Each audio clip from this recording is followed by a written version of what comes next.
concept chapter solution. So today we will discuss the next one. Henry's law means partial pressure of a gas is directly proportional to mole fraction of a gas. Gas liquid solution again.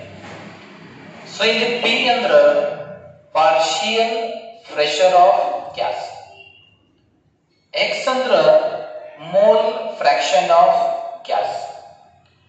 Partial pressure of gas is directly proportional to mole fraction of gas at constant temperature. At constant temperature is called Henry's law. You already first year ನಲ್ಲಿ equilibrium chapter ನಲ್ಲಿ ಇದು ಓದಿರಿ, right? So partial pressure of gas is the mole fraction of gas at constant temperature. This proportional sign is replaced by Kh, right? Where Kh is Henry's constant. Where Kh is called Henry's constant. You know, P means partial pressure of gas, and X means mole fraction of gas. Mole fraction of gas, right? Clear? Partial pressure of gas ಏನಿತ್ತಲ್ಲ directly proportional ಇರತ್ತ mole fraction ಗೆ at cost. ಅದೇ ರೀತಿ proportional sign ಅನ್ನ ನಾವು replace ಮಾಡ್ತೀವಿ KH ದಿಂದ. KH ಅಂದ್ರೆ Henry's constant. Okay, this is the mathematical form of Henry's law. Okay, next concept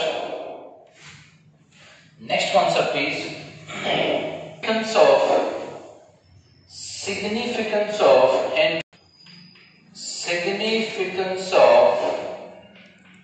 Henry's constant. Significance of Henry's constant. First significance ನಾವು ನೋಡ್ತೀವಿ. Henry's constant is inversely proportional to solubility. Is inversely proportional to solubility. So Henry is always inversely proportional ಅಂದ್ರೆ ಏನು? Solubility increases, constant value decreases. When solubility decreases, Henry's constant value increases. So inversely proportional ಅಂದ್ರೆ KH value ಜಾಸ್ತಿ ಆತಂದ್ರೆ solubility, KH value ಕಮ್ಮಿ ಆತಂದ್ರೆ solubility ಜಾಸ್ತಿ ಆಗುತ್ತೆ, right?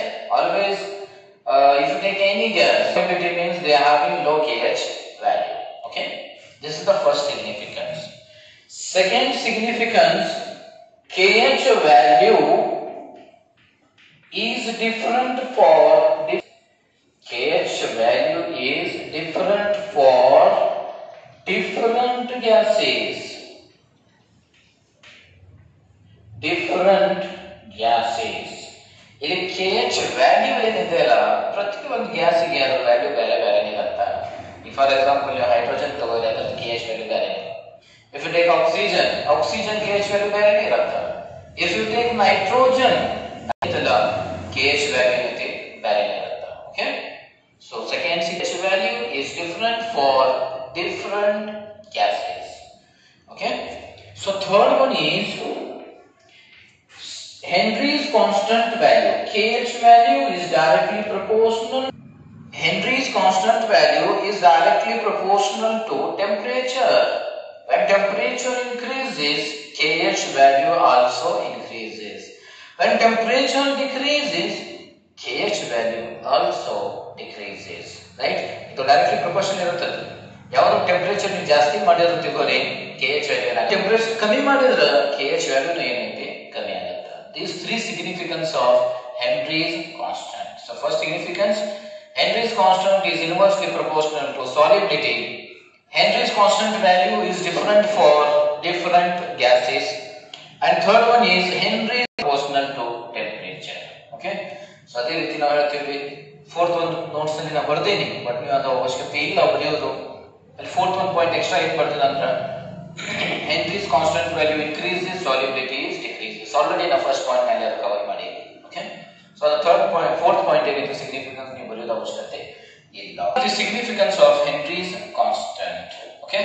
So next one is applications of Henry's constant. Applications of Henry's law. Okay. So first application ನಾವು ಹೇಳ್ತೇವೆ, ನಾವು ಡೈರೆಕ್ಟ್ಲಿ ನೋಡ್ತೀವಿ ಸಾಫ್ಟ್ ಡ್ರಿಂಕ್ಸ್ ಬಗ್ಗೆ ನಾವು ತಗೋತೀವಿ. Soft drinks, soft soda water, soda water. Okay. The solubility of CO2 gas, the solubility of CO2 gas increases when soda bottle sealed under high pressure. Right. So first application ನಾವು ಹೇಳ್ತೀವಿ, ಈಗ ನೀವು ನೋಡಿರ್ತೀರಿ ಯಾವುದೋ soft drinks ತಗೋರಿ, 7up bottle ತಗೋರಿ, 7up ನಲ್ಲಿ CO2 gas, little amount of CO2 gas ಇರುತ್ತೆ. So large amount of liquid water ಇರುತ್ತೆ ಅದರಲ್ಲಿ. So other containing sweet ಅದೇನೇ ಟೇಸ್ಟಿ ಕಂಟೆಂಟ್ಸ್ ಎಲ್ಲ ಹಾಕಿರ್ತಾರೆ ಅದರ. ಓಕೆ. ನೀವು ಈಗ ಕಂಪ್ನಿಯವ್ರು ಏನು ಮಾಡ್ತಾರೆ, CO2 ಗ್ಯಾಸ್ ಆ ಲಿಕ್ವಿಡ್ ನಲ್ಲಿ ಪಾಸ್ ಮಾಡ್ಬೇಕಂದ್ರೆ ಹೈ ಪ್ರೆಷರ್ ದಿಂದ ಏನೈತಿ CO2 ಗ್ಯಾಸ್ ಪಾಸ್ ಮಾಡಿ ಆ ಬಾಟಲ್ ಏನೈತಿ ಫುಲ್ ಪ್ಯಾಕ್ ಆಗಿ ಮುಚ್ಚಿಬಿಡ್ತಾರೆ. ರೈಟ್, ಪ್ಯಾಕ್ ಮಾಡ್ತಾರೆ. ಸೊ ಅದರ ಅರ್ಥ ಏನು, ಹೈ ಪ್ರೆಷರ್ ದಿಂದ ಏನೈತಿ CO2 ಗ್ಯಾಸ್ ನೀವು ಪಾಸ್ ಮಾಡಿದ್ರ large amount of CO2 gas ಏನೈತಿ ಸಾಲ್ಯುಬಲ್ ಆಗತ್ತ ಆ ಸಾಫ್ಟ್ ಡ್ರಿಂಕ್ಸ್ ನಲ್ಲಿ. ಈಗ ಅದೇ ರೀತಿ ಮೊದಲಿನ ಸೋಡಾ ಬಾಟಲ್ ನೋಡಿರ್ತೀವಿ, ಓಪನರ್ ದಿಂದ ನಾವು ತೆಗಿತೀವಿ. ಅದಕ್ಕಾದ್ರೆ ಫುಲ್ ಪ್ಯಾಕ್ ಮಾಡಿರ್ತಾರ ಅಂದ್ರ ಟೆಂಪರೇಚರ್ ಈಗ ನಾರ್ಮಲಿ ಕಂಪನಿದಿಂದ ಬರ್ಬೇಕಂದ್ರೆ ಫ್ರಿಜ್ ನಲ್ಲಿ ಹಾಕಿ ಕಳ್ಸಂಗಿಲ್ಲ, ಅದು ನಾರ್ಮಲಿ ಟೆಂಪೋನಲ್ಲಿ ಬಂದಿರ್ತದೆ, ನಾರ್ಮಲ್ ಟೆಂಪರೇಚರ್ ಅಂತ. ಸೊ ಬಹಳಷ್ಟು CO2 ಗ್ಯಾಸ್ ಏನೈತಿ ಲಿಬ್ರೇಟ್ ಆಗಿ ಹೋಗಬಾರ್ದು, ಅದರ ಕಾರಣ ಅವ್ರು ಏನ್ ಮಾಡಿರ್ತಾರಂದ್ರ ಆ ಬಾಟಲ್ ಕ್ಯಾಪ್ ಏನೈತಿ ಫುಲ್ ಸ್ಟ್ರಾಂಗ್ ಆಗಿ ಪ್ಯಾಕ್ ಮಾಡಿರ್ತಾರೆ. ನಾರ್ಮಲಿ ನಿಮ್ಗೆ ಗೊತ್ತಿದೆ ಆಯ್ತು, ಹೈ ಟೆಂಪರೇಚರ್ ನಲ್ಲಿ ಇದ್ದಾಗ CO2 ಗ್ಯಾಸ್ ಏನೈತಿ ಲಿಬ್ರೇಟ್ ಆಗಿ ಹೋಗ್ಬಿಡುತ್ತೆ. ಅದಕ್ಕೆ ಸಾಫ್ಟ್ ಡ್ರಿಂಕ್ಸ್ ಆಲ್ವೇಸ್ ನಾವು ಫ್ರಿಜ್ ನಲ್ಲಿ ಸ್ಟೋರ್ ಮಾಡ್ತೀವಿ, ಯಾಕಂದ್ರೆ ಲೋ ಟೆಂಪರೇಚರ್ ಇದ್ದಾಗ ಹೈ ಪ್ರೆಷರ್ ಕಮ್ಮಿ ಆಗೋದಿಲ್ಲ. Right. So this is the first application. The CO2 gas is more soluble in water when soda bottle sealed under high pressure. Okay. So this is the first application. Second application is the scuba divers. ಇದಕ್ಕೆ ನಾವು ಹೆಸರು ನೋಡ್ತೀವಿ C divorce. ಏನ್ ಸಮುದ್ರ depth ನಲ್ಲಿ ಏನ್ ಹೋಗಿರ್ತಾರಲ್ಲ gas tank ಹಚ್ಕೊಂಡು, they using gas cylinder. In that gas cylinder, which containing 56% of nitrogen and 32% of oxygen and 12% of helium. Okay. So scuba divers ಏನದಾವರೆ ಸಮುದ್ರ ಡೆಪ್ತ್ ನಲ್ಲಿ ಹೋದಾಗ ಅವ್ರೇನ್ ಗ್ಯಾಸ್ ಟ್ಯಾಂಕ್ ಯೂಸ್ ಮಾಡಿರ್ತಾರಲ್ಲ, ಆ ಗ್ಯಾಸ್ ಟ್ಯಾಂಕ್ ನಲ್ಲಿ ಬರೀ ಆಕ್ಸಿಜನ್ ಮಾತ್ರ ಇರಂಗಿಲ್ಲ, ಅದ್ರಲ್ಲಿ 56% ನೈಟ್ರೋಜನ್ ಇರುತ್ತ, 32% ಆಕ್ಸಿಜನ್ ಇರುತ್ತ, ಅದೇ ರೀತಿ 12% ಏನೈತಿ ಹೀಲಿಯಂ ಇರತ್ತ. ಈಗ ಇದು ಯಾಕೆ ನೈಟ್ರೋಜನ್ ಹೀಲಿಯಂ ಯಾಕೆ ಯೂಸ್ ಮಾಡಿದ್ರು? ರೈಟ್, ಬರೀ ಆಕ್ಸಿಜನ್ ಮಾತ್ರ ಯೂಸ್ ಮಾಡಿದ್ರೆ ಏನಾಗ್ತಿತ್ತು? ಓಕೆ. ಇದೊಂದು ಅಪ್ಲಿಕೇಶನ್ ಆಗತ್ತಾರೆ. ವೆನ್ ಸ್ಕ್ಯೂಬಾ ಡೈವರ್ಸ್ ಅವರು ಸಮುದ್ರ ಡೆಪ್ತ್ ನಲ್ಲಿ ಹೋದಾಗ ಅವ್ರ ಮೇಲೆ ಪ್ರೆಷರ್ ಜಾಸ್ತಿ ಆಗತ್ತ. ಪ್ರೆಷರ್ ಅಂದ್ರೆ ಒತ್ತಡ, ನೀರಿನ ಒತ್ತಡ ಜಾಸ್ತಿ ಆಗತ್ತ ಅವ್ರ ಮೇಲೆ. ವೆನ್ ಪ್ರೆಷರ್ ಇನ್ಕ್ರೀಸಸ್, ಆಲ್ರೆಡಿ ನೀವು ಕಲ್ತೀರಿ, solubility increases. When pressure increases, solubility increases.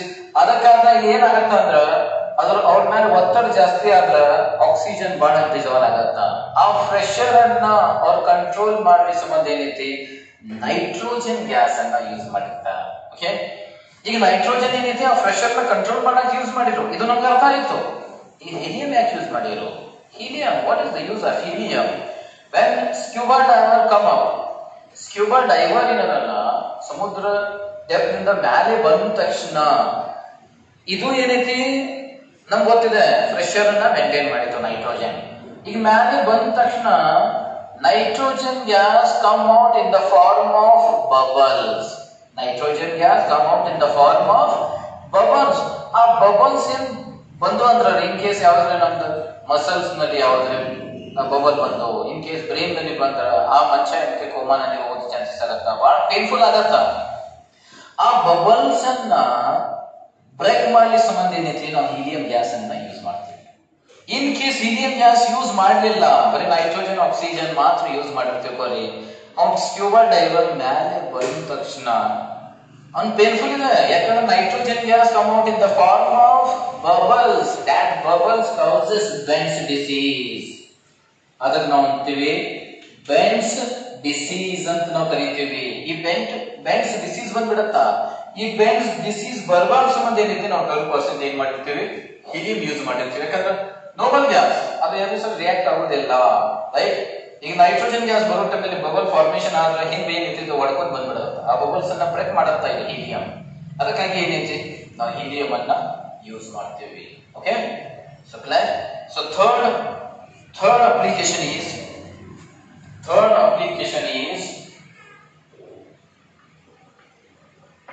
okay, at high altitude pressure is decreases.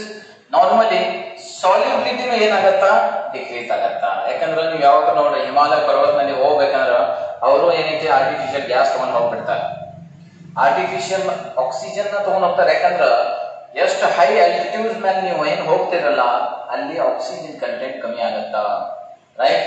Oxygen content ಎಲ್ಲ ಕಮ್ಮಿ ಆಗತ್ತಾ ಅಂದ್ರ their pressure is decreases. Pressure decreases means automatically solubility of oxygen is decreases. ಅದಕ್ಕಾಗಿ ಈಗೇನ್ ಮೇಲೆ ಹಿಮಾಲಯ ಪರ್ವತ ಹತ್ತವ್ರು ಇರ್ತಾರಲ್ಲ ಅವ್ರಿಗೆ ನಾವು ಅಂತೀವಿ ಕ್ಲೈಂಬರ್ಸ್.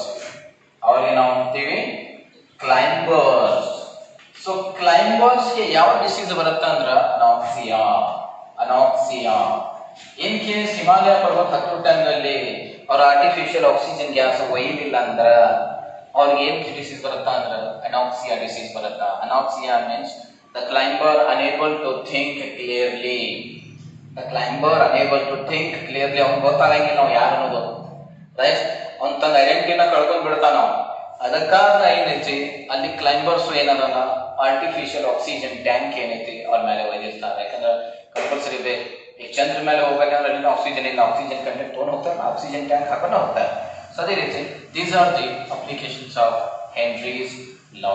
ಅದೇ ರೀತಿ ನಾನು ನೆಕ್ಸ್ಟ್ ಪ್ರಾಬ್ಲಮ್ ಸೆಕ್ಷನ್ ನ ಬರ್ತೀನಿ. ಒಂದು ಪ್ರಾಬ್ಲಮ್ ನಾವು ಸಾಲ್ವ್ ಮಾಡಿರ್ತೀನಿ, ಉಳಿದ ನಾನು ನೋಟ್ಸ್ ನಲ್ಲಿ ಕೊಟ್ಟಿರ್ತೀನಿ, ಅದನ್ನ ನೋಡಿ ಏನೈತಿ ನೀವು ಅದನ್ನ ಸಾಲ್ವ್ ಮಾಡಬಹುದು. Okay, regarding Henry's law. So first problem is Henry's constant for methane in benzene is 4.27 into 10 raised to 5 millimeter of mercury.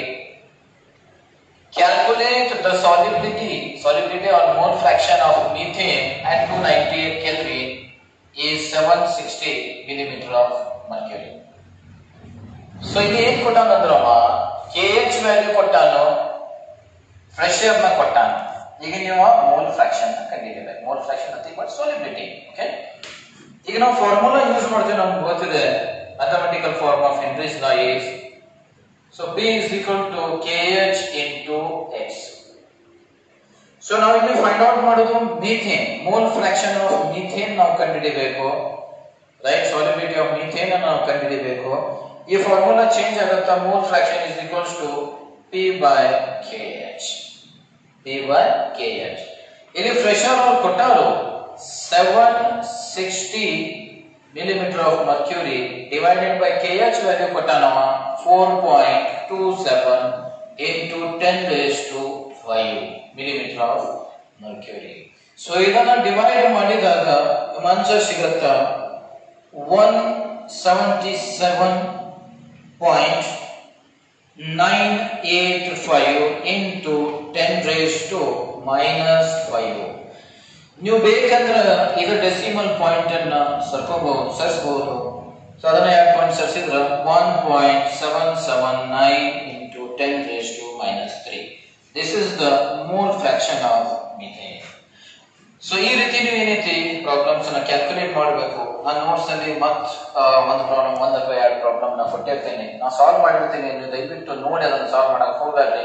So direct ಅದನ್ನ ಪ್ರಾಬ್ಲಮ್ ಬಿಡಿಸೋದು ಪ್ರಯತ್ನ ಮಾಡಿ. Okay, so